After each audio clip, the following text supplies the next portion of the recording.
안녕하세요. 고석철입니다. 자, 이번에는 저희가 부동산 토지개발 기초 입문과정에서 이제는 기존의 부동산에 관련된 걸 아무것도 모르시는 분도 있죠. 나는 처음 부동산을 입문하는데 이 토지 쪽에 관심이 좀 있다. 아니면 토지 말고 건물 관련된 것도 관심이 좀 있다. 그런데 나는 아무것도 배운 게 없다. 그런 분들도 있을 거고, 그리고 기존에 공인중개사 공부를 하셔가지고 전반적인 법적 지식이 있으신 분들도 실무에 적용하는 거는 약간 쉽지 않습니다. 그래서 제가 이번 시간에 여러분과 하려면 저에 대한 간략한 소개도 좀 하고, 그리고 입문자들이 꼭 알아야 될 그 부분에 대해서 좀 간단하게 설명을 좀 하도록 하겠습니다. 일단은 입문 과정이기 때문에 어떤 어려운 거 그런 거 들어가지는 않을 거니까 마음 편하게 보시고요. 이번 시간에 할 거는 일단 저 소개는요. 저는 이제 공인중개사 쪽에서도 강의를 좀 했고, 사이버대학교, 숭실사이버대학교에서 부동산 공법하고 녹색 건축물 에너지 평가 과목을 제가 강의하고 있고요. 그리고 매경자산관리사에서 자산관리사 토지자산관리 파트랑, 그리고 토지투자상담사 자격증 관리를 제가 하고 있습니다. 그리고 토지공법 관련돼 가지고 법률적인 분석하고, 그리고 재개발, 재건축, 뉴타운 관련된 기존에 있던 논문이라든지 이런 걸 썼었고요. 앞으로 이제 여러분하고 계속적으로 할 때는 거의 토지 관련된 위주나 뉴타운 재개발 위주로 아마 강의를 할 겁니다.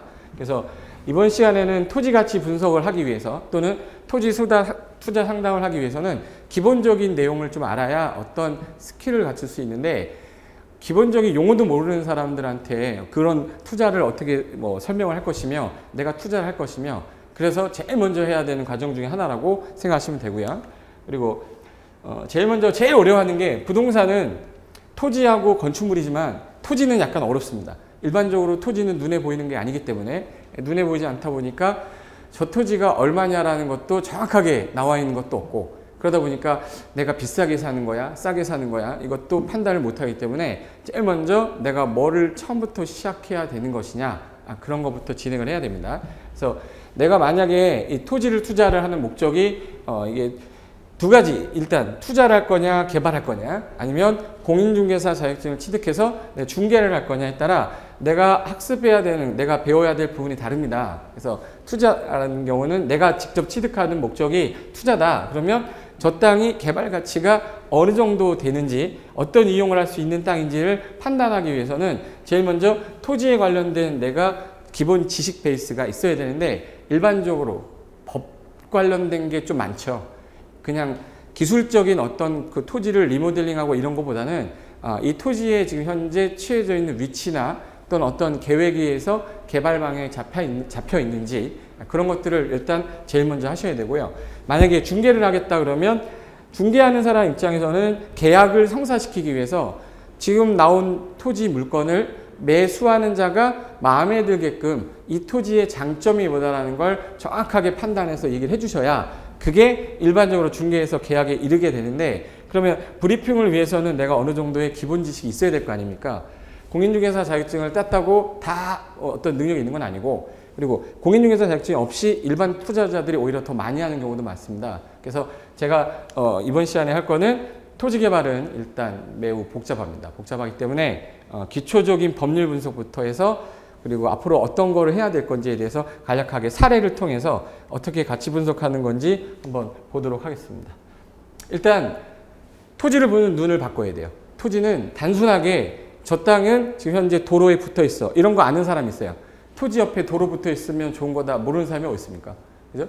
맹지 이런 건 다 태어나서 다 들어봤어요. 근데 토지 옆에 도로가 있으면 좋은데 그 토지가 어떤 용도로 활용할 수 있는지, 그게 중요한 거기 때문에 제일 먼저 그 토지에 규제되어 있는 법률적 규제를 아셔야 돼요. 그래서 법률적인 상식을 일단 아셔야 되고, 그 다음에 제일 중요한 건 최근 개정되는 법률들이 많아요. 그러니까 토지를 투자할 때 기존에는 이 토지가 별로 좋지 않았는데 법률적으로 개정이 되면서 행위자한이 좀 완화되고 다른 용도로 바뀌면서 오히려 가치가 죽었던 게 살아나는 경우도 많아요. 근데 그거는 내가 상시적으로 뉴스를 보고 법이 바뀌는 걸 찾아볼 수 없기 때문에 좀 어려운 부분이지만, 시간이 날 때마다 뉴스를 통해서 뭐가 좀 새로 개정이 된다더라. 그럼 내가 최소한 어떻게 법률을 찾아서 요게 요렇게 개정이 되는구나 판단을 한 다음에 가치가 있는지 없는지 판단하겠죠. 그래서 최근 개정사항 파악하는 게 가장 중요해서 제가 잠깐 볼 겁니다. 최근에 2014년 9월 3일자로 규제개혁위원회에서 약간 규제를 바꾸는 것들이 있어요. 부동산 규제를 대폭 완화시킵니다. 박근혜 정부에서. 그래서 그 관련된 내용이 뭐랑 관련이 있는 건지 내가 왜 부동산 투자할 때 저걸 알고 있어야 되는지를 간략하게 설명드리겠습니다. 그리고 토지가치 분석을 하는 거는 일단은 현재 이용사항만 보면 안 되고 그 안에 앞으로 어떻게 이용할 수 있는지 미래 가치를 같이 봐야 되기 때문에 계획 관련된 파트가 되게 중요합니다. 그래서 일반인들이 볼 때는 되게 복잡하죠. 국토종합계획, 뭐 주택종합계획, 뭐 광역도시계획, 뭐 이런 계획을 들으면 일단 답답하죠. 예. 내가 들어도 답답한데 일반인들이 들을 때 얼마나 답답하겠습니까? 근데 이 계획이 먼저 어떻게 잡혀 있는지를 알아야 그 다음에 토지가 어떻게 이용되는지를 판단하는 거죠. 그러니까 대한민국에 땅이 있으면 대한민국 땅이 있어요. 이 땅을 내가 만약에 취득을 한다고 그럴게요. 이 땅을 취득하려고 할 때 내가 취득하는 목적이 지금 현재 저기다가 다가구 주택을 짓겠다가 목적일 수도 있고 상가를 짓겠다가 목적일 수도 있고 아니면 여기다가 요양병원, 요즘에 최근에 유행했던 요양병원 이거를 내가 토지를 취득해서 다가구 주택을 짓든 상가를 짓든 요양병원을 짓든 나는 내 목적은 이거가 맞는지를 확인해야 되는데 요 땅이 다가구가 될 수도 있고 상가는 안 될 수도 있고 요양병원은 될 수도 있어요. 그냥 내가 마음에 든다고 땅 사서 되는 게 아니야. 여러 가지 건축 관련된 요건이 맞은 상태에서 법률로 규제를 해놨습니다. 법률에서 이 땅에서는 이런 건축물의 용도를 허용합니다 라고 정해놨어요. 그럼 허용되는 거는 여기인데 내가 하려는 거는 허용되는 게 아니었으면 나는 상가 취득 목적으로 이 토지를 취득하면 안 되는 거죠. 근데 그러려면은 법률적인 분석을 할 수 있어야 되기 때문에 그리고 해당 지역 내에 좀 있으면 여기에 큰 종합병원이 들어온답니다. 큰 종합병원하고 의료병원이 들어온대. 내가 개인적으로 요양병원 하면 이거 안 되죠, 이거. 그리고 해당 도로가 여기 지역에 큰 지역에 쌍방 4차로 도로가 생긴대. 근데 여기는 2차로 도로를 머물고 있어요. 그럼 해당 지역은 조만간 이 도로로 인구가 다 빠져버리면 이 토지는 현재 도로에 접해 있지만 나중에는 여기 유동인구가 없어지게 되면 여기는 오히려 상가로서의 가치가 좀 떨어지고 유동인구가 예를 들어서 요양병원에서 가치도 좀 떨어지기 때문에 모든 걸 종합적으로 해야 되기 때문에 그 사람들이 그래요. 그 침대는 과학이다 그러죠. 침대는 과학이 아니고 부동산이 과학입니다. 부동산은 종합과학이라고 해서 여러 가지를 다 포함해서 다 검토를 한 다음에 결정을 해야 되는데 그동안은 묻지마 투자가 될 수 있었던 거는 부동산 시장이 좋았었기 때문에 그랬고 지금 부동산 시장이 좋은 시절이 아니기 때문에 정확하게 판단하고 들어가지 않으면 토지 투자에 아마 실패를 할 수 있다. 이렇게 생각하시면 됩니다. 그럼 제가 사진 하나 찍어놨는데요. 이 사진을 딱 보고서 해당 지역의 이 건물이 지금 현재 이 건물이 이 땅에 들어섰습니다. 이 땅에 들어섰을 때에는 이 땅이 어떤 용도길래 이게 들어왔을까? 이거보다 더 좋은 게 들어올 수도 있고 한데 이 사람은 저걸 지은 거예요. 그러면 이거를 지었을 때의 목적은 이게 수익 가치가 가장 높다고 판단했으니까 얘를 졌겠죠. 그러면 이제 이 땅에 대한 분석하기는 되게 쉬워요. 이 건물이 있기 때문에 저 땅은 제가 딱 볼 때 일단은 1층이고요. 1층이 상가고 2층, 3층, 4층입니다. 그럼 건물을 4층 지어놨어요. 4층 지어놨고 1층을 이렇게 상가로 빼놨는데 여기 이렇게 해서 보니까 이거 창문이 되게 조그만 게 여러 개 있죠. 그러니까 100% 원룸입니다. 예. 원룸이라는 얘기는 여기다가 월세를 주고 받고 있겠죠. 그러면 여러 가구 살고 있는 다가구 주택의 확률이 제일 높습니다. 그럼 다가구 주택은 원래 법률상에서 3층 이하로 지어야 돼. 3계층 이하. 3계층 이하로 지어야 돼. 주거로 쓰이는 부분을 3계층 이하로 쓰라고 법률에서 해놨어요. 근데 이 건물은 지금 하나, 둘, 셋, 4층 졌죠. 아까웠던 겁니다. 여기 현재 요 3층 짓고 1층은 다른 걸로 쓸 수 있으니까 1층은 일단 상가로 빼서 월세를 따로 받고 윗부분을 지을 수 있는 만큼을 다 지어서 최대한 뽑아 먹으려고 지었겠죠.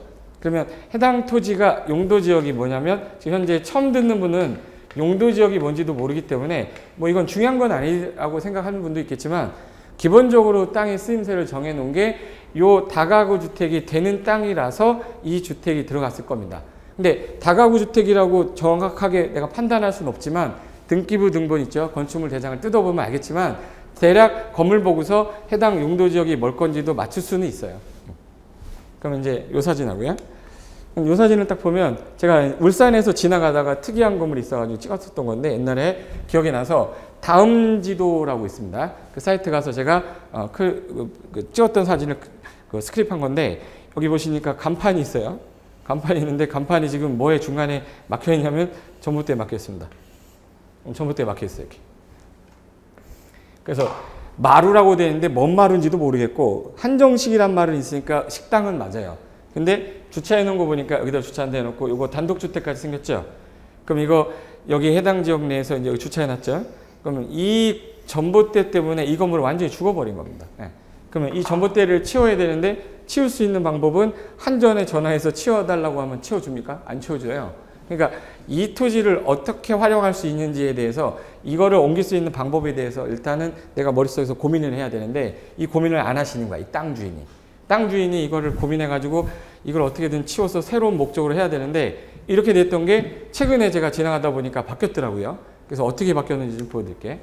그래서 이 땅은 지금 현재 이 전봇대 때문에 쓸모없는 토지인데 쓸모있는 토지로 바꿀 수 있는 방법을 찾아야 되고 그리고 가치 상승할 수 있는 방법은 여기에서 할 수 있는 최유효 활용할 수 있는 방법을 찾으셔야 돼요.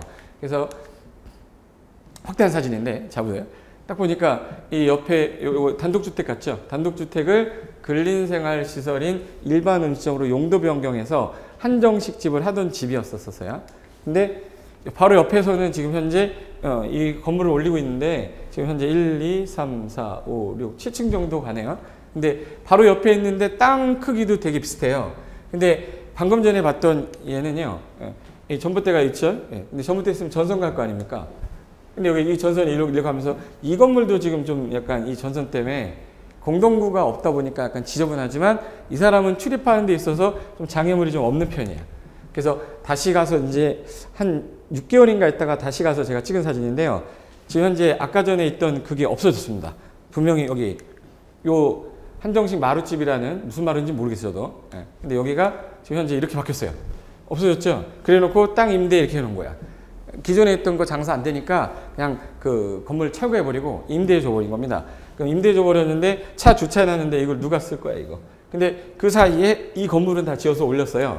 그래서 지어서 올린 거 보니까 그 사이에 한 달 뒤에 또 갔더니 이제 들어왔어. 임대가 나간 거예요. 임대 나갔는데 렌트카가 들어왔습니다.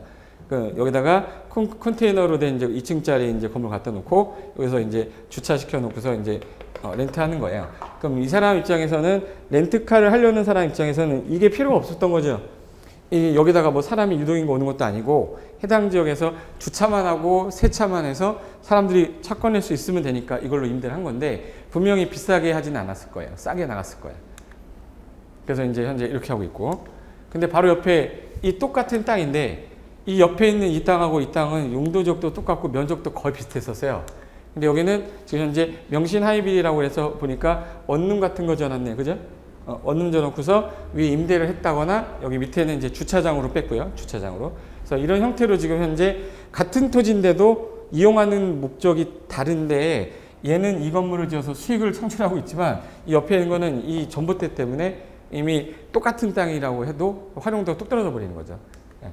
그래서 앞으로 토지를 볼 때 제일 먼저 볼 때는 건축물이 있는 토지를 분석할 때랑 건축물이 없는 토지를 분석할 때가 약간 다릅니다. 그러면 어느 게 더 쉬울 것 같으세요? 건축물이 지금 현재 있는 토지를 분석하는 거랑 건물이 아무것도 없는 토지를 분석하는 거는 있는 토지가 더 편해요. 있는 토지가 더 편한 이유가 대충 짐작할 수 있거든. 아까 전에 말했던 이 건물이 자 일단 이 건물이 없다는 전제하에 여기 이 땅은 현재 면적이 얼마고 그 면적이 얼마니까 얼마의 건물을 짓고 이런 거를 판단하기가 이미 그거에 최대한 맞춰서 전놨을 거니까 대략 예측은 할 수 있어요. 그리고 가만히 보니까 여기 위에 보니까 이렇게 해서 지금 간판 올려놨는데 이렇게 간판 위에다 올리는 거 여러분 처음 봤죠? 저도 처음 봤습니다. 불법이란 얘기예요 저거. 좀 위반 건축물입니다. 얘는 건축물 내장 뜯으면 위반 건축물로 돼 있거나 아니면 옆에 있는 사람들이 찔르지 않으면 그대로 살아있을 수는 있어요. 그리고 지금 현재 이 건물이 있는 땅이죠. 예, 땅인데 건물을 한번 쳐볼게요. 건물 쳤습니다. 그러면 건물이 있었을 때랑 없었을 때는 없으면은 이 땅은 어떻게 건물을 내가 지을 수 있을까 상상을 해야 되잖아요. 그죠? 그럼 여기다가 내가 다가구 주택을 접을까 상가를 접을까 그 생각을 다 할 거란 말이에요. 그러면 초보자는 제일 먼저 무엇부터 해야 되냐면 이 땅에다가 내가 건축이 일단 가능하냐 건축 가능 여부, 가능하다면 어떤 건축물을 건축해서 이 토지 효용 가치를 올릴 거냐. 그리고 첫 번째로 해야 될 것들은 내가 만약에 이 건물을 지었을 때 돈이 들어갈 거 아닙니까? 돈이 들어갈 거니까 일단 자금이 얼마 정도 들어갈 거냐. 나는 땅밖에 없어. 건물을 지을 능력은 안 됩니다. 건물 지을 능력 안 되면은 그럼 어떻게 방법을 찾아야죠. 은행 가서 뭐 대출을 받든지, 대출 받아서 일단 공사하고 나서 전세 예를 들어 자금 받아서 갚으면 되니까. 그리고 어떤 건물을 지을 수 있냐. 일단 여기 주변에서 지금 현재 주택의 양이 되게 부족하대요. 그럼 원룸 같은 거 지으면 될 거고, 원룸은 넘쳐는 안 돼. 사람은 되게 많대. 그럼 상가 지는 게 나을 거고, 주변에 아무리 찾아봐도 병원이 없네. 그럼 병원 가는 게 더 나을 거고, 그거는 그 지역의 주변에 있는 상황이 어떠냐에 따라 판단을 하는 거지, 내가 하고 싶다고 해서 무조건 갔을 때 효용 가치가 올라가는 건 아닙니다. 그리고 내가 여기다가 50층짜리 건물을 짓거나 50층 건물을 질 수 있는 땅이 되려면 이 용도 지역이 뭐야 되는지를 알아야 돼요. 그리고 모양새는 어떻게 짓 건지에 대한 판단을 다 해야 되는데, 이거를 판단할 수 있는 게 초보자가 이게 되겠냐고요. 안 되겠지. 그럼 만약에 건물이 이제 다시 들어섰어요. 건물이 들어선 상태에서는요. 요 땅의 이 건물은 이 용도 지역이라는 게 있고요. 해당 지역에 용도 지역이라는 게 있고, 용도 지역에다가 어떤 건축물을 건축할 수 있냐는 건축의 제한이 들어 있습니다. 그래서 해당 지역에다가는 단란주점을 아마 못할 거야. 단란주점을 못할 거야 라고 제가 잠깐 못할 거야 라고 그랬어요? 못한다라고 그랬어요? 내가 용도 지역이 뭔지는 모르겠지만 못할 거라고 한 이유는 해당 지역 내가 이게 다가구 형태에 지어놨으면 이거는 거의 주거지역일 확률이 높습니다. 주거지역이면은 용도 지역이라는 게 주거지역으로 돼 있으면 단란주점은 바닥 면적 합계가 150제곱미터 이상이 되면 150은 넘어 보이니까 이상이면 얘는 위락시설이 돼요. 그럼 위락시설은 주거지역에서 허용이 안 되고 상업지역만 허용하게 돼 있어요. 그럼 이 땅에다가는 단란주점이라는 걸 입점을 시킬 수가 없다는 얘기야. 그러려면 이 건물 안에 내가 어떤 거를 지을 수 있냐는 제일 먼저 이 용도지역이라는 개념을 내가 제일 먼저 초보자는 공부를 하셔야 된다, 이런 뜻입니다. 그래서 기존에 공인중개사를 공부하셨던 분들은 용도지역 지겹게 들었기 때문에 되게 많이 알 거라고 생각하는데 많이 알지 못합니다. 용도지역에 예를 들어서 어떤 용도지역에 무슨 건물을 지을 수 있냐를 아는 사람이 공인중개사 공부해도 많이 몰라요. 왜? 그 부분은 시험에 나오지 않기 때문에. 그리고 실무하는 사람들도 자기가 원하는 것만 해봤기 때문에 잘 모르기 때문에 그런 부분에 대해서 공부를 좀 이제 해두면 나중에 조금이라도 더 전문가라는 소리 들을 수 있고요. 그리고 해당 지역에서 건축 제한만 들어있는 게 아니라 이제는 건축물을 지을 때 얼마를 지을 수 있냐도 중요한 거야. 그걸 건축물의 규모를 제한하는데 이 땅이 지금 현재 4층 지어놨는데 욕심 있으면 5층도 지었겠죠. 욕심 있었으면 5층도 졌겠지. 근데 이 사람이 돈이 없어서 5층이 아니라 이 땅은 4층을 넘으면 안 됐기 때문에 아마도 못 지었을 거예요. 그거는 층수 제한을 해놨을 수도 있고 면적 제한을 해놨을 수도 있어요. 그거는 건폐율과 용적률로 해나게 됐습니다. 건폐율하고 용적률 개념을 이제 초보자들은 모르니까 이 부분도 이제 설명을 할 건데, 그러면 건폐율은 이 땅에 차지하는 땅 면적에 차지하는 면적 비율을 말해요. 그러면 이 땅이 만약에 200평이다라고 했을 때, 200평이라고 했을 때 건폐율이 50%인 지역이다. 그러면 200평 중에 50평만 지어야 되는 경우의 땅이니까 200평 중에서 100평 정도밖에 건물을 못 짓는다는 얘기예요. 나머지 100평은 뭘로 놔둬야 되냐면 주차장이라든지 공지로 놔둬놔야 되냐. 내버려 놔야 돼, 공지로. 그런데 건폐율 말고 용적률이 만약에 여기가 200%였다 그럴게요. 용적률이 200%가 뭐냐, 무슨 말인지 몰라도 일단 들어두시는 거야. 제가 나중에 다 설명할 겁니다. 그러면 용적률이라는 건 이 대지에 쌓을 수 있는 비율을 말하는 건데, 그럼 현재 200%를 쌓을 수 있다는 얘기는 이 땅이 200평인데 200평에 2배를 쌓을 수 있다는 뜻이에요. 2배를 쌓는다는 얘기는 400평을 쌓을 수 있다는 뜻이죠. 400평. 400평을 쌓는다는 얘기는 얘가 100평이니까 1층짜리 100평 있고, 그 다음에 2층짜리 100평, 3층짜리 100평, 4층짜리에서 100평 하면 100 하면 이게 몇 평이 되는 거죠? 4층이 되는 거죠. 그래서 건폐율과 용적률 때문에 이 땅 200평에는 100평 지어서 400평까지밖에 못 사니까 4층까지밖에 못 가는 겁니다. 근데 만약에 이 용적률이 이게 바뀌었어요. 용적률이 400%로 바뀌었다. 400%로 바뀌었다는 얘기는 대지의 4배를 쌓는다는 뜻이거든요. 용적, 쌓는 용량이 대지의 4배라는 뜻이니까 곱하기 4하면 800이 되는 거죠. 그러면 400 쌓는 게 아니라 800을 쌓게 되면 8층까지 가게 되는 거지. 그러면 용적률이 큰 땅이 좋은 땅인 거네요. 그럼 이 땅에 용도지역이 용적률이 높은 땅은 용도지역 중에 상업지역이 대부분이기 때문에 상업지역 같은 경우는 건축물이 높이 올라가 있는 거야. 왜? 상업지역이라고 지정되어 있는 땅이 용적률이 높기 때문에 쌓을 수 있는 게 많아서 그렇게 진 거지 자기 마음대로 제 멋대로 진 게 아니라는 얘기예요. 왜? 지금 현재 이 땅은 어떤 용도로 되어 있는지 아무것도 저는 모르겠지만 아마도 얘는 건폐율 용적률 이 적용 받아서 이렇게 지었을 거예요. 이 보고서 분석할 때. 근데 건축물이 있는 토지는 이렇게 되지만 없는 토지는 분석 자체가 맨 처음에 아예 안 됩니다. 왜 아예 안 되냐면 봐봐요. 뭐 어디서 얻을 수 있는 정보가 하나도 없어요. 이 땅 가가지고 이 땅에다가는 4층짜리 건물을 지어놨어. 이런 거 없잖아요. 그러니까 농사나 짓던 이런 땅인데 이걸 내가 어떻게 분석을 할 거냐. 그러면 제일 먼저 내가 초보자로서 알아야 될 게 뭐냐. 그러면 이 땅에 규제되어 있는 것들을 일단 판단해. 어떤 규제가 되어 있는지를 일단 판단하기 위해서는 이 땅의 정보를 끄집어내야 돼요. 정보를 끄집어내려면 이 땅은 땅 하나하나마다 필지마다 뭐가 있냐면 지번이라는 게 있습니다. 지번, 번지수라는 게 있죠. 그럼 지번을 일단 확인한 다음에 이 지번을 가지고 어떤 시스템이 있어요. 우리나라에서 해당 땅은 이런 용도로 쓰기로 해놨습니다라는 걸 정해놓은 걸 용도지역이라고 합니다. 용도지역이라는 게 있는데 그 용도지역이 무슨 지역인지 일단 법규상에서 찾아. 그러면 이 용도지역이 무슨 지역이냐에 따라 어떤 건축물을 건축할 수 있는지가 나와요. 그 다음에 건축할 때 얼마를 지을 수 있는지 규모도 나와. 그랬는데 이거를 지을 수는 있다라고 했지만 주변을 보니까 온통 뭐로 되어 있냐면 아무것도 없어요. 나 혼자 여기다가 상가 지어봤자 얘는 그냥 한 2달? 2달 정도 그냥 있다가 뭐 망해가서 나오겠죠.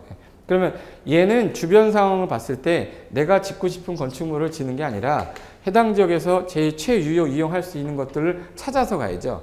만약에 주변에 사람이 없으면 공장이나 뭐 창고 같은 거로 임대를 하는 형태로 가야지 상가 짓고 주택 져봤자 수익률은 나오지가 않습니다. 그런 판단을 하는 데 있어서 제일 먼저 해야 되는 거는 이 땅의 번지수를 찾은 다음에 그리고 여러분이 앞으로 토지 이용 계획 확인서라는 걸 발급을 받으셔야 되는데 토지 이용 계획 확인서를 발급받기 위해서는 일단 특정 사이트를 들어가셔서 어떻게 규제가 되어 있는지 확인할 수 있는 서류를 정부가 만들어 놨어요. 국토교통부에서 거기서 들어가서 내가 확인할 수 있는 것만 하면 돼. 그럼 가장 먼저 해야 될 일은 뭐야? 번지수 확인하는 거야. 그럼 이 번지수 확인을 내가 어떻게 확인할 거냐? 이거는 스마트폰을 딱 켜서 스마트폰에 뭐를 딱 누르면 빡 나와요. 그걸 지금 제가 스마트폰이랑 핸드폰 연결이 안 돼서 이거 지금 못하고 있는데 나중에 제가 한번 보여드릴게. 스마트폰으로 딱 클릭해서 보면 번지수 나오면 그거를 컴퓨터 들어가서 또 스마트폰이나 인터넷 연결해서 토지이용 규제 정보 서비스를 확인을 받으시면 되는 거예요. 그러면 이제 앞으로 한 가지 말씀드릴게요. 땅을 딱 볼 때는 이제부터는 옛날에 내가 그냥 저 땅은 뭐 아무것도 없네, 건물이 있네, 뭐 이런 거 따지지 마시고 제일 먼저 저 땅의 주소지는 어떻게 될까를 맨 처음에 시작하셔야 돼.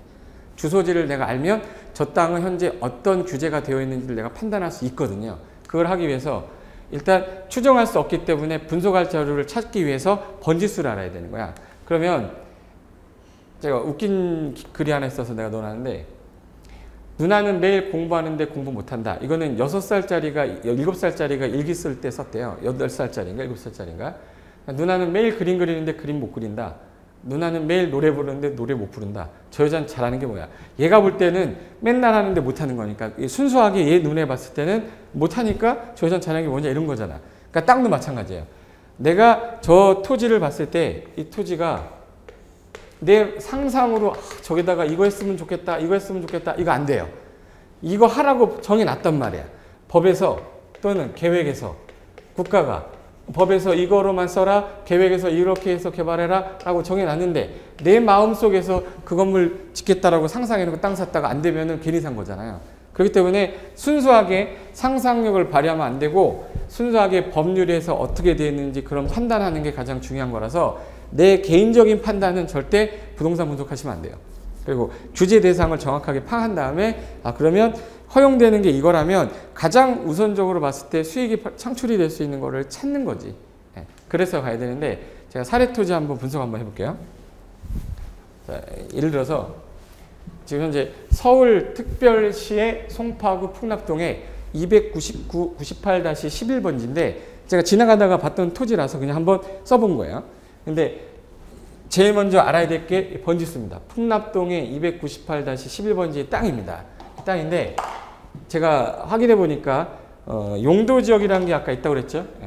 그 용도지역이라는 게 있는데 그 용도지역을 확인해 봤더니 2종 일반 주거지역이라고 나왔어요.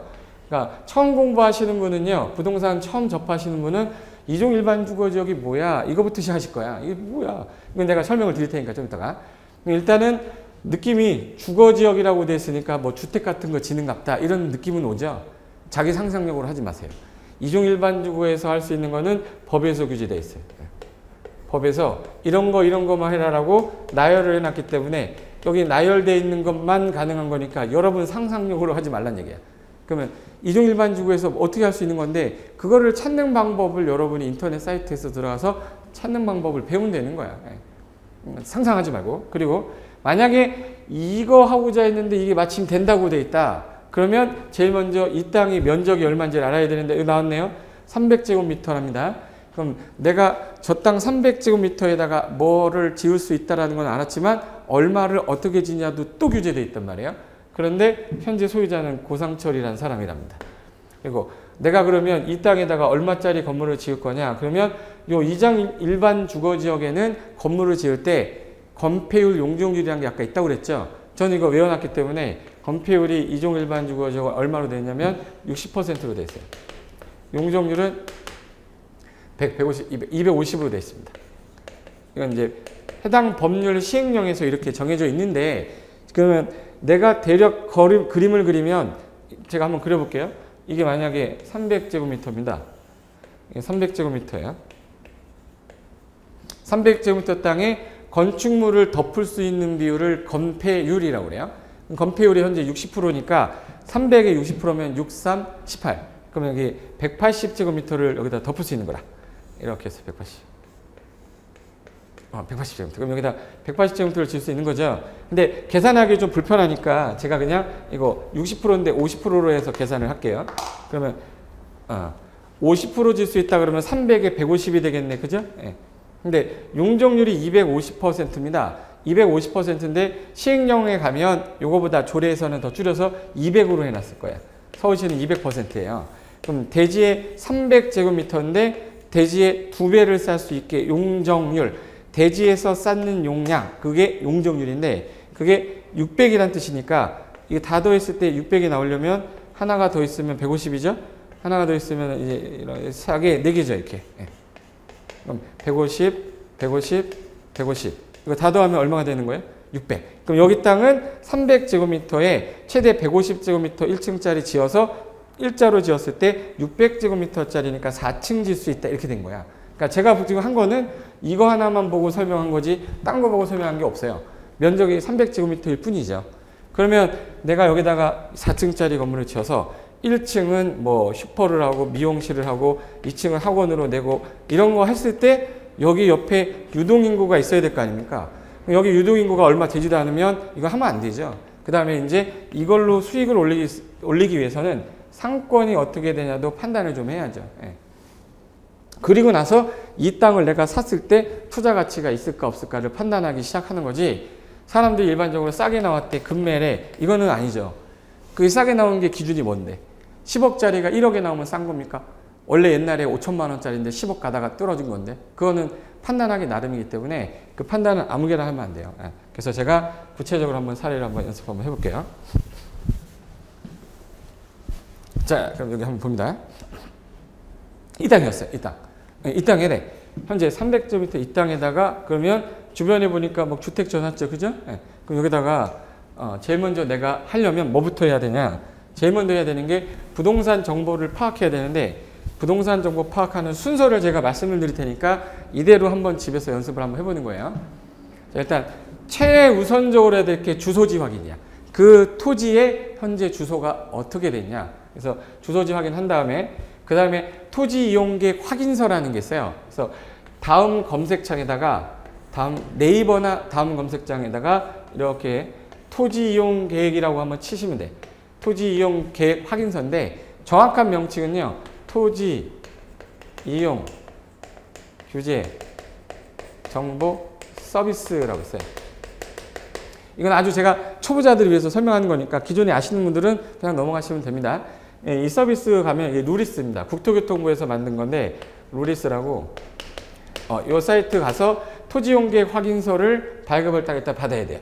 그러면 주소지를 확인했으면 이 주소지를 토지용계획 확인서 발급하기 위해서 이 사이트에 들어가서 입력을 하면 토지이용계획 확인서가 발급이 될 거예요. 그럼 거기에 해당 그 토지는 무슨 규제를 하겠다라는 게 우리나라 공법 관련돼서 규제되어 있는 130여 개의 법률에 관련돼서 130여 개 정도는 확인이 되는데 이게 나머지 뭐 한 200개까지는 들어가지는 않아요. 근데 그래도 가장 중요한 한 130개에서 한 150개는 확인이 됩니다. 여기 확인해서.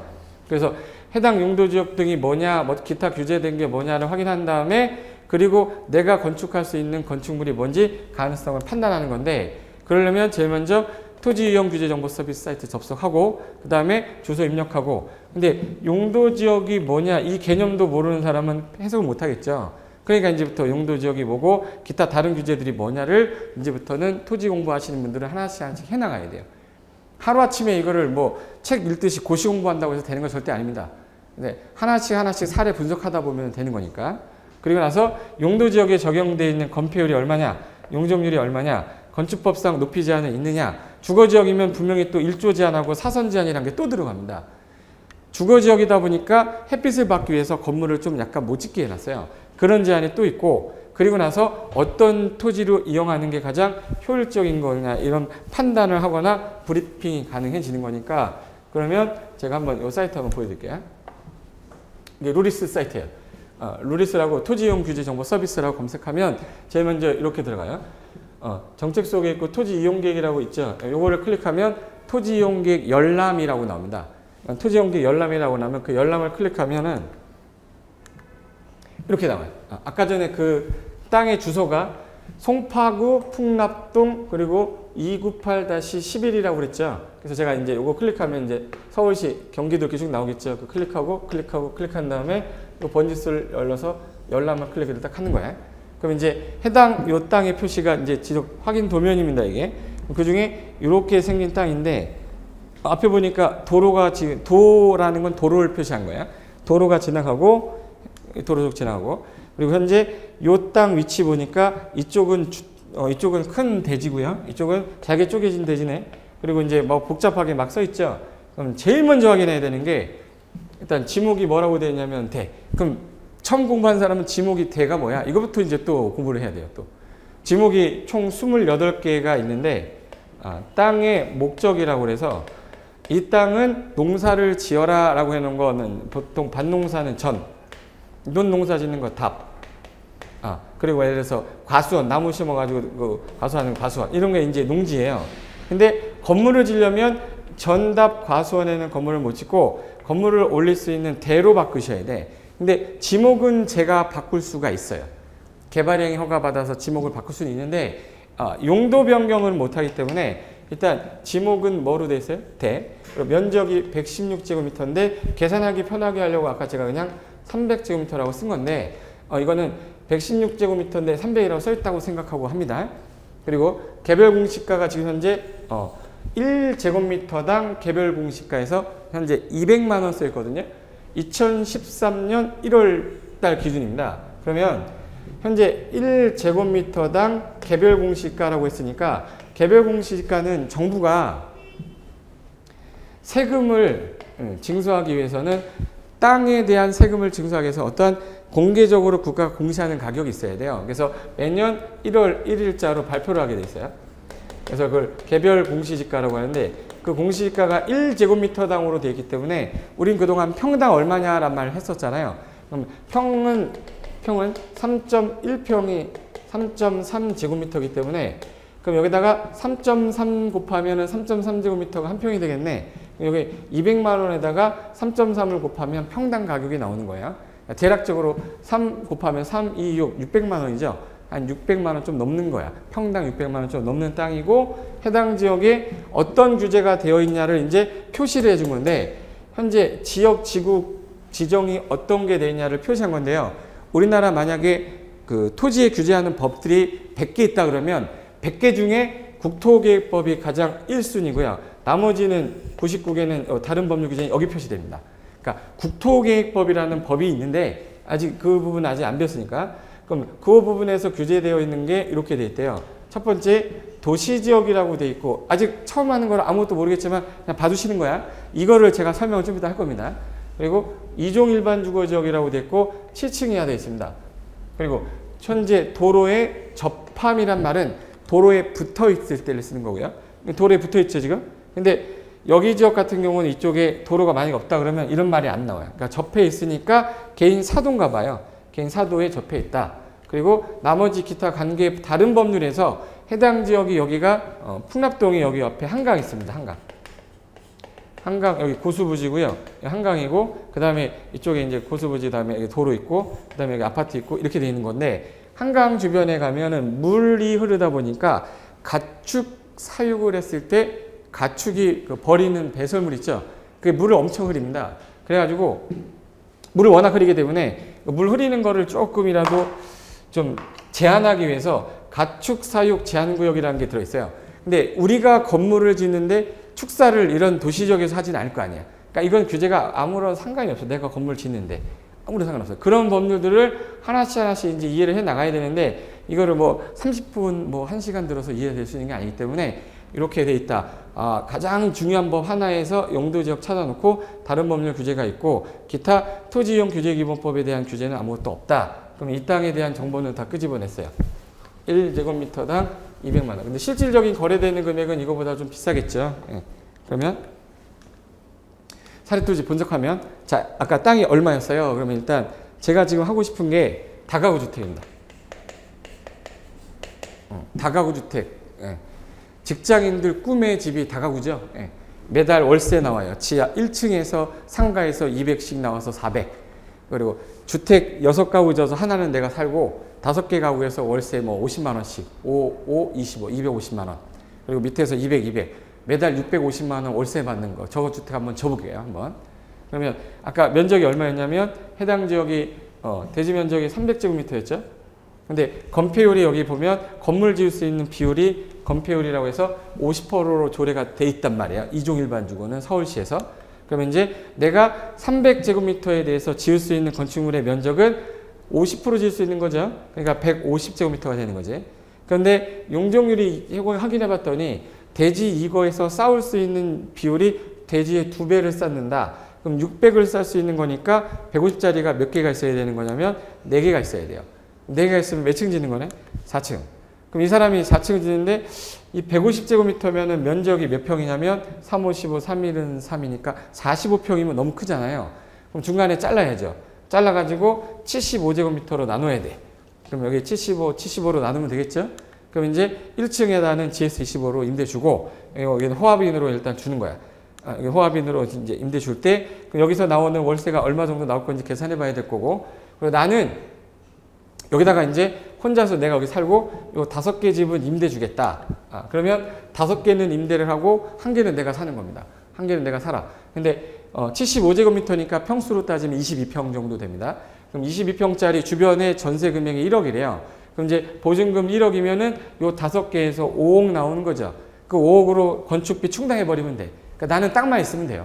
땅만 있으면 이 건물 짓는데 상관없어요. 근데 하나 더. 얘가 보증금 5천이 여기 주변에 시세 보니까 5천에 200씩 주더래요. 그럼 이제 5천에 200, 200이면 월세는 400이 들어오는 거죠. 그리고 보증금 1억이 더 나오니까 1억 같은 경우에 다른 걸로 좀 충당하겠죠. 그럼 이제 요 상태인데 일단 이 건물을 짓기 위해서는 요 땅만 보면은 안 되고 이 땅이 건물을 지었을 때 안전하기 위해서는요. 건축법이라는 게 나옵니다. 건축법에서 뭐라고 되어 있냐면 건축물을 짓기 위해서는 화재가 났을 때 소화의 지장이 없어야 되기 때문에 차가 들어와서 불을 꺼줘야 된다고 됐어요. 그럼 차가 다니는 게 뭐죠? 도로란 말이야. 그럼 이 도로에 붙어 있지 않으면은 허가해주면 안 되는 거야. 그래서 법에서 건축법에 건물 짓는 대지는 도로에 붙어 있어야 된다 이렇게 돼 있어요. 근데 만약에 얘가 도로가 만약에 없다. 도로가 만약에 여기 있고 이 사람 땅이 이렇게 돼 있었대. 그럼 이게 A 지금 땅이고 이게 B 땅이에요. 그럼 여러분은 이게 꿈일 뿐이지 이거는 내가 이렇게 할 수 있겠다라는 꿈일 뿐이지 건축 허가가 안 납니다. 건축법에서는 대지하고 도로 붙어 있으라고 했으니까. 그래서 제일 먼저 해야 되는 거는 이 사람이 건물을 지을 수 있는 땅이었는지를 먼저 확인한 상태에서 이 건물을 지었을 때 주변의 상권을 봤더니 이 정도는 받을 수 있더라. 그래야 수익을 분석할 수 있는 건데 처음부터 내 상상만 펼쳐서 이거 하겠다 이렇게 하면 안 돼요. 그래서 이제 요건을 갖춰서 만약에 이걸 지었다. 그럼 이렇게 지은 거야. 자, 이렇게 졌어요. 근데 이게 다가구 주택은요. 다가구 주택은 여기 2종 일반 주거에다 지었기 때문에 2종 일반 주거지역은 햇빛을 받아야 되기 때문에 또 이게 일조 제한이라는 게 또 있습니다. 햇빛을 받아야 되기 때문에. 그러면 잡으세요. 분명히 아까 건물을 지을 때는 제가 일자로 졌었잖아요. 일자로 졌었는데 지금 일자로 안 됐어. 왜 안 되냐면 요게 우리나라는 이제 그 도로 사선 제한이라고 해서 반대쪽 도로 경계선이 있으면 도로 경계선을 띈 거에 이 높이가 올라가는 게 1.5배를 초과할 수 없다 이렇게 해놨습니다. 1.5배를 초과 못한대. 그럼 이제 요 라인에서 1.5배 하다 보니까 얘가 걸린 거예요. 그러니까 지금 현재 건물이 온전하게 이렇게 쭉 올라가가지고 이렇게 진 게 아니에요. 이렇게 진 게 아니라 이 부분이 지금 현재 무슨 제한으로 잘려버린 거예요? 사선 제한이라는 제한에 잘려버린 겁니다. 그래서 요 제한에 잘려서 요 부분만큼은 이제 팔아먹을 수가 없게 된 거죠. 그러니까 아까 생각했던 거는 분명히 여기 주택 25제곱미터 22평이었어요. 그럼 내가 살던 집이 이렇게 줄어버리는 거야.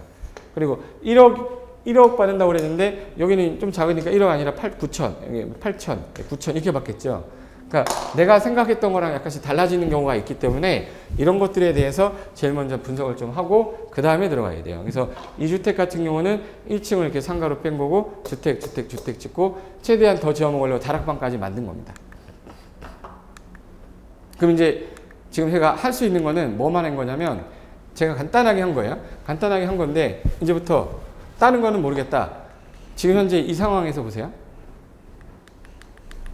자, 땅이 하나 있는데 이 땅이 내가 예전에 볼 때 이 땅을 어떻게 봐야 되냐면 저 땅의 모양새가 동그랗게 생겼네, 네모나게 생겼네 이런 거 보는 거 아니죠. 네, 이런 건 아니고 제일 먼저 봐야 될 거는 현재 이 땅을 내가 어떻게 이용할 수 있는 거냐, 이용할 수 있는 방법이 뭐냐, 어떤 거 할 수 있냐 이거를 판단한 다음에 그게 된다라면 건축할 수 있는 요건이나 주변 환경 요건이랑 위치 요건이랑 개인 요건이 들어가야 되지 처음부터 단순하게 뭘 짓겠다라는 그 마음만 갖고 들어가면 안 되는 겁니다. 됐죠? 그러면 이 사람이 이제 이걸 지었다고 성공적으로 지었을 때 어떤 문제가 발생하는지 보세요. 자, 이걸 하려면 제일 먼저 땅을 샀을 거니까 돈 들어갔겠죠? 땅 사면 뭐 내야 되죠?